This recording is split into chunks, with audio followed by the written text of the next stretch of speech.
birthday tayo. Nagkaroon tayo ng isang masipag na general manager na si Michelle.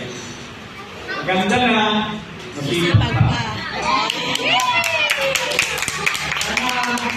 Ang tuloy-tuloy. Ang kanyang medical, nakita ko na ingilin katulad ko. Kaya lang nagwapo sa akin. Sabi ko ay malungkot dahil pasuntak ko. Wala naman ang tao, namatay na. 2 years ago. So sa inyong lahat, pagpatuloy nyo ang inyong gawa. Marami na ako naging estudyante, naging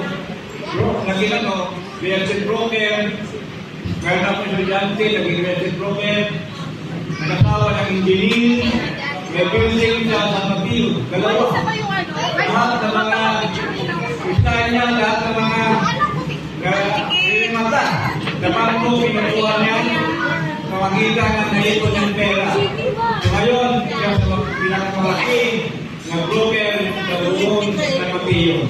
Sa inyong lahat, malakas ang inyong kita, pagbutihin nyo.